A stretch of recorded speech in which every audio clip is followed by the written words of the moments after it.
Ida for telling the sister of my father's widow that she needs to take care of her sister and leave me alone? My mother passed away when I was just a child, a boy of only 7 years old, too young to fully understand the weight of such a loss but old enough to feel the emptiness she left behind. I remember the way my world shifted overnight, how the once warm and familiar home felt hollow, like a house stripped of its foundation. My father, a man who had always seemed so strong and unwavering, suddenly became a shadow of himself. His grief was palpable, a storm that never quite cleared. He carried himself with a quiet sorrow, his presence in the house like an echo of what used to be, rather than the man I had always known.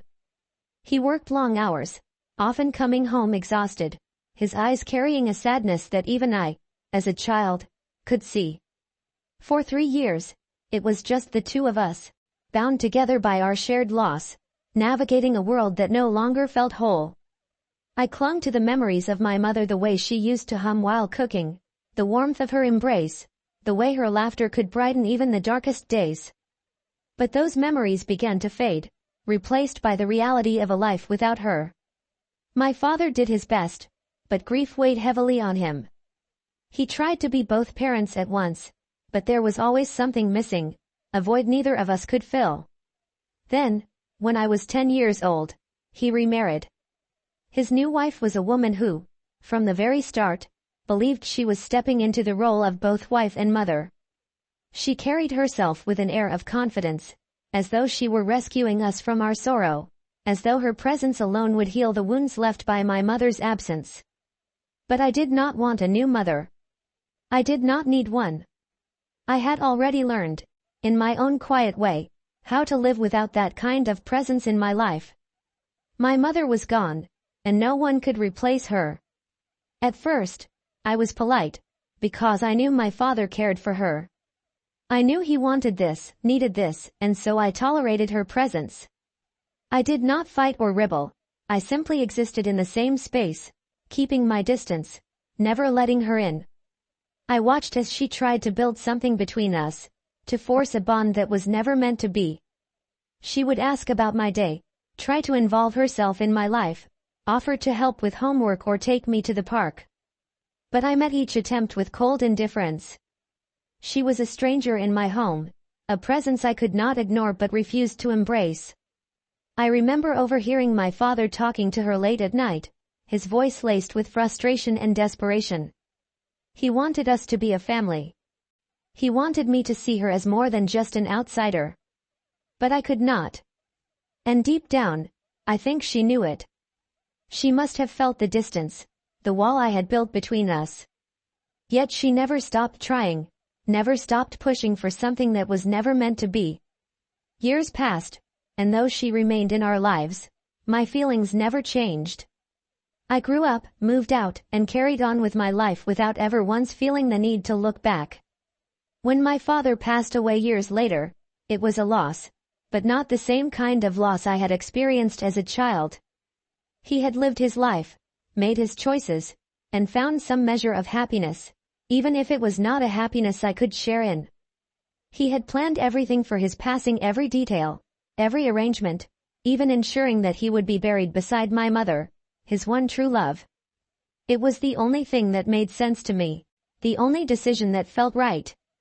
He had loved my mother, truly and deeply, and though he had remarried, I knew where his heart had always belonged.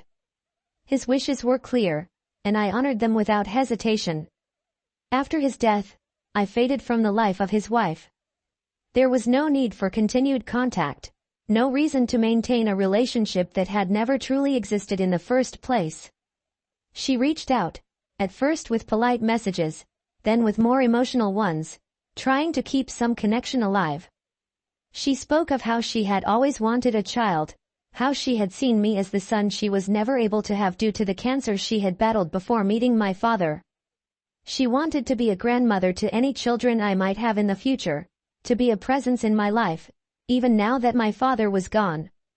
But her feelings were one-sided. I had never seen her as anything more than my father's wife. Not my mother, not my family, just someone who had been there. I told her as much, as kindly as I could. It was better, I said, for her to accept that there was no relationship between us. That was the last conversation I intended to have with her. She did not accept it. The first call came in the middle of an otherwise uneventful afternoon. I didn't recognize the number, but I picked up anyway, expecting a routine spam call or perhaps some misplaced business inquiry. Instead, an unfamiliar voice, soft but urgent, introduced itself as the sister of my father's widow. I barely registered her name before she launched into a flurry of information, speaking in a hurried, breathless way as if unloading a burden she had been carrying for too long. She informed me that my father's widow, her sister, was now in a nursing facility. Her voice trembled slightly as she explained that the woman was no longer the strong-willed, persistent presence I had known her to be. Dementia had begun to erode her mind, and another health condition, one she did not specify, was worsening by the day. "She talks about you," the sister said, her voice heavy with something that sounded like both sadness and expectation. "She calls for you, remembers you even when she forgets everything else. She says she has a son." I felt my fingers tighten around the phone at those words, my jaw clenching involuntarily. I was not her son. I had never been her son. She had been my father's wife, a woman whose presence I had tolerated for his sake and nothing more. And yet, here was her sister, speaking to me as though I held some kind of responsibility for her, as though there was some unspoken obligation binding me to a woman I had spent my life keeping at arm's length. She wanted me to visit. She wanted me to sit down with her and discuss care options, as if I had some say in her well-being, as if I were part of the decisions that would shape what little remained of her life. I let the silence stretch for a moment before finally responding, my voice measured and firm. "I'm not interested," I said simply. "I won't be visiting, and there's nothing for me to discuss." I could almost hear the air leave her lungs, as if she had been holding her breath, waiting for me to say something different. There was a pause, then a small, desperate plea. "She has no one else." That wasn't my problem. I told her as much, and though my words were not cruel, they were final. Whatever feelings of attachment my father's widow had developed over the years were hers alone to bear.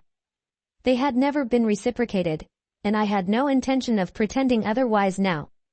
If she needed care, that was for her family, her actual family, to deal with.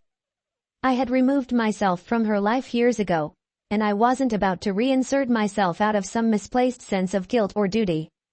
The conversation ended there, but it was far from over. The calls started soon after, one after another, back to back, like relentless waves crashing against a shore. I ignored them at first, assuming she would take the hint, that she would recognize my silence for what it was, a refusal to engage. But she didn't stop. If anything, she became more persistent, her determination to reach me intensifying with every unanswered call. Then came the voicemails. Long, emotional messages that I refused to listen to in full, each one more desperate than the last. Her voice was laced with frustration, with sadness, with something dangerously close to anger. She spoke of obligation, of morality, of how my father's widow had done nothing but love me, and how cruel it was for me to abandon her in her most vulnerable state. She told me I was being cold, heartless, selfish. That she couldn't understand how I could turn my back on the only person left who still saw me as family. I deleted every message without response. Each time my phone chimed, each time a new voicemail alert appeared, I ignored it. I refused to listen to the desperate pleading, the emotionally charged appeals designed to make me feel something I didn't. Each message was a variation of the same thing, reminders of my so-called duty, guilt-laden attempts to push me into a role I had never accepted. Words meant to pull at my conscience, to break down the wall I had so firmly built. But I did not falter. The calls kept coming. At first, they were spaced out, one every few days, as if she was giving me time to reconsider. Then they became more frequent, more aggressive. Morning, noon, and night, my phone would light up with her name, a relentless presence I couldn't escape. There was no pattern, no way to predict when she would try next. Sometimes I would wake up to missed calls from the middle of the night, long, rambling voicemails left as though she had been unable to sleep, tormented by my silence. Other times, the calls came in bursts 5, 6, 7 times in a row, as if she believed persistence alone would force me to answer. I never did. Each new voicemail became a piece of a larger puzzle, a picture of someone who refused to let go, who could not accept that I would never be the person she wanted me to be. At first, her voice was controlled, tinged with forced politeness, as though she was trying to reason with me. But as the weeks passed, the veneer began to crack. Her tone shifted, first to frustration, then to outright anger. The accusations grew sharper, more venomous. She began to paint me as the villain of her story, as someone cruel and unfeeling. Each message carried more and more desperation, spiraling into threats veiled as pleas. She would not stop. She could not stop. Eventually, I had enough. I blocked her number. The relief was instant, a weight lifted from my shoulders. The calls stopped. The messages stopped. My phone, once an instrument of her relentless pursuit, fell silent. I told myself it was over, that she would finally understand. That I had cut the last thread she had to pull. But people like her don't give up that easily. The message arrived on a cold October evening, appearing as a notification from an unfamiliar account on social media. At first, I barely glanced at it. Another random message, another anonymous attempt at contact that I could ignore just as easily as the rest. But then I saw the words. You left your poor defenseless mother to rot. A slow, burning anger coiled in my stomach. That word again. Mother. That title that did not belong to her. It was a calculated choice, an intentional provocation. She knew exactly what she was doing, knew the weight of that word and how it would land. And for a moment, just a moment, I felt the urge to respond. To put an end to it once and for all. But I didn't. I already knew who was behind it. The sister. Of course it was her. Who else? She had already exhausted every other method, and now she was taking her campaign public, hoping that social pressure, even from an anonymous corner of the internet, would break me where private pleas had failed. I blocked the account without hesitation. It was all I could do at this point, cut off every avenue she could use to reach me. But even as the message disappeared from my screen, the words clung to me like a ghostly whisper, a shadow that refused to fade. She would try again. It wasn't over. People like her never just accepted silence, they clawed and grasped, desperate to force the response they believed they deserved. The thought sickened me. The entitlement. The absolute refusal to respect my boundaries, my decision. But I moved on. I carried on with my life, just as I always had, refusing to let their desperation become my burden. And for a time, it seemed to stop. Until Christmas. The holiday season had always been complicated for me. It was never a time of warmth, never a season of joy. Not since my mother died. I had long since learned to navigate the festivities with a sort of emotional detachment, watching from the sidelines as the world around me embraced something I could not bring myself to feel. It was a time of obligation, of forced cheerfulness, of people expecting things I had no interest in giving. And then, on Christmas Eve, my phone rang. The number was unfamiliar, but something in my gut told me exactly who it was. I almost let it go to voicemail, almost let the silence stretch on like I always did. But then, at the last second, I answered. Hello. A professional voice greeted me on the other end. A nurse. She confirmed my name, her tone careful, polite. And then she said the words that sent an immediate chill down my spine. I'm calling from the nursing facility where your stepmother is currently staying. That word again. Stepmother. A title she had never earned, a role she had never truly filled. I remained silent, waiting for her to get to the point. I was asked to reach out on behalf of her family, the nurse continued, her voice carrying the soft weight of someone who had made too many of these calls before. They wanted to extend an invitation for you to visit during the holidays. She hesitated, as if weighing her words carefully. She mentions you often. Calls for you. She seems to believe. She stopped again. Then, gently, as if afraid of my reaction, she said, she talks about her son a lot. I exhaled slowly, forcing the anger down. The frustration. The sheer exhaustion. She is not my mother, I said, my voice firm, steady. I have no interest in visiting. The nurse was quiet for a moment. Then, finally, she sighed. I understand, she said, her voice softer now. I'll make a note of that. You won't receive further communication from us. I ended the call, staring at my phone for a long time after. I should have felt relief.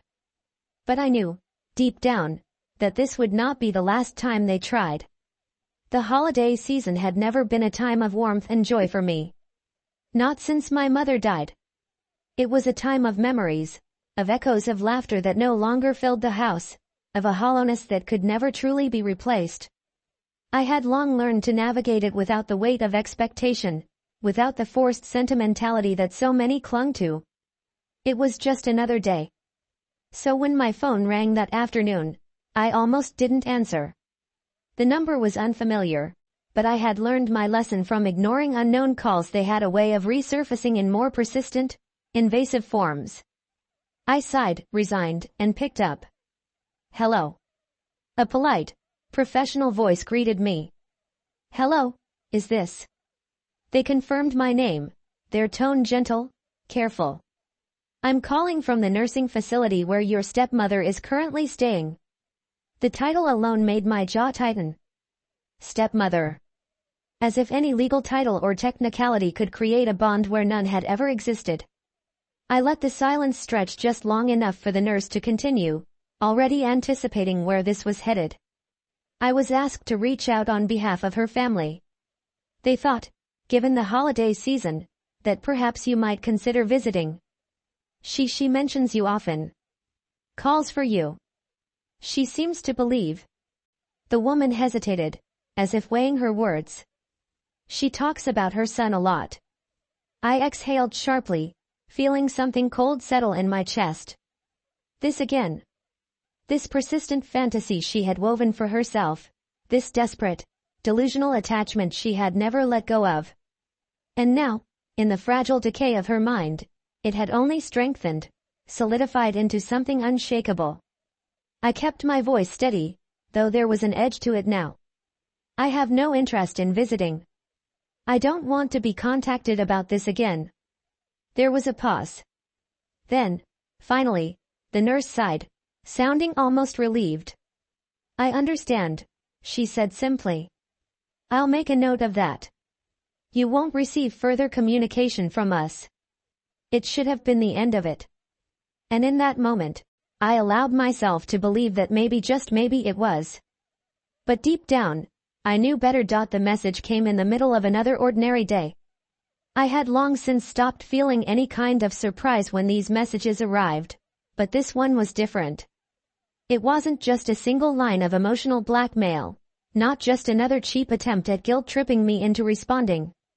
This one was long paragraphs upon paragraphs detailing every tragic element of my father's widow's current state. It painted a picture of a frail, forgotten woman, abandoned in a cold facility, wasting away in confusion and pain, with no one to care for her, no one to sit by her side and ease her suffering. It wasn't just a plea, it was an indictment. A calculated attempt to portray me as cruel, heartless, devoid of humanity. And beneath the carefully constructed sorrow, there was an undeniable undercurrent of venom. She was dying, the message said. Her mind was slipping away, her body failing her, and she still called for me, still spoke of me as if I were her son. She still believed, even now, that I would come for her, that I would do the right thing in the end. And I was being given one last chance, one final opportunity to prove I wasn't as cold as they believed me to be. I stared at the message, at the weight of its words, and I felt nothing. No flicker of guilt, no doubt creeping into the corners of my mind. Just exhaustion. A deep, lingering exhaustion that settled into my bones. I was tired of this game, tired of the relentless pursuit, the endless cycle of manipulation, the refusal to accept what had been made clear 1,000 times over. Without hesitation, I unblocked her number. The phone rang twice before she picked up, and the moment she did, I could hear it, the sharp intake of breath, the tension coiled so tightly in her throat that it felt like a dam about to break. It was the sound of someone barely holding themselves together, someone who had spent too much time rehearsing this moment in their head, building up the righteous fury that now simmered just beneath the surface. I didn't give her a chance to speak first. "I don't know how else to make you understand," I said, my voice cold, deliberate, devoid of anything that could be mistaken for sympathy. "You need to stop. This isn't your first message, and it won't be the last if I don't say this clearly enough. You are harassing me. I want nothing to do with this situation, and I will never change my mind." The explosion on the other end was immediate. It wasn't just anger, it was years of pent-up emotion crashing all at once. A storm of resentment, desperation, and self-righteous fury all tangled together. Her voice trembled at first, then hardened into something venomous, something meant to cut deep. "How can you be this heartless?" She spat, her breath coming in short, furious bursts. "She loves you. She never stopped loving you, even when you turned your back on her. You are the closest thing to a son she ever had, and you left her to die alone like a stranger."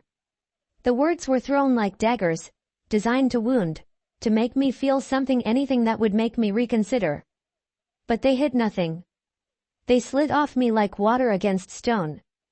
"You abandoned her," she continued, her voice rising now, raw and unfiltered. "She wanted to be your family. She took care of you. She tried to love you, and this is how you repay her? This is disgusting. It's cruel. It's inhuman." I could practically hear the tears in her voice now, the way her breath shook with every syllable. She wasn't just angry, she was unraveling, breaking apart under the weight of her own frustration. She had built this image in her mind, this version of events where I was the ungrateful, selfish villain who had turned his back on the woman who had loved him like a mother. But that was the problem. She had loved an idea, not a person. And I was not responsible for the version of me she had created in her head. I let her speak. I let her vent every last ounce of fury, let her hurl every accusation, every desperate plea disguised as anger. I let the storm rage on, unwavering, unmoved. And when she finally ran out of breath, when the silence stretched just long enough to signal that it was my turn to speak, I remained exactly as I had been from the start. Detached. Unshaken. "She was not my mother," I said simply, my voice steady, unyielding. "I never saw her as my mother. You can repeat this fantasy all you want, but it will never make it true.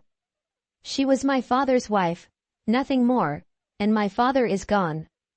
I owe her nothing. I do not care for her. I do not love her. And I never will." The silence that followed was different this time. Not the silence of breath held in anticipation, but the silence of pure disbelief. As if the final thread of hope she had been clinging to had just snapped beneath her fingers. "She's dying," she whispered, her voice hoarse now, fragile, shaking. "And when she does, you'll have to live with the fact that you abandoned her." I exhaled slowly, unfazed. "Then that's something I'll live with." And I hung up. The moment the call disconnected, the phone began ringing again. Not even a pause, not even a second of hesitation. Just immediate, frantic redialing, as though she couldn't accept that I had ended it, as though she needed to force this conversation to continue. I stared at the screen for a moment, watching the name flash across it, waiting. Then, with the same quiet certainty, I blocked her again. And for good measure, I went back to the DM, the last desperate attempt she had made to reach me, and replied with a final message. "This conversation is over. I have made it clear multiple times that I do not want to be contacted about this matter. If you continue to harass me, I will take legal action. Then I blocked the account. And that was it. Maybe she tried again from other numbers. Maybe there were more messages from different accounts, more accusations hurled into the void. Maybe she spent hours, days, weeks hoping for some kind of response, some sign that she had broken through the wall I had built. But I never saw them. I had drawn the line, and I had no intention of looking back. Because here's the thing, the truth that people like her will never accept. Love is not owed. It doesn't matter how much time has passed. It doesn't matter how much one person wants it. It doesn't matter how many years she spent clinging to the idea that she could force a bond that was never there.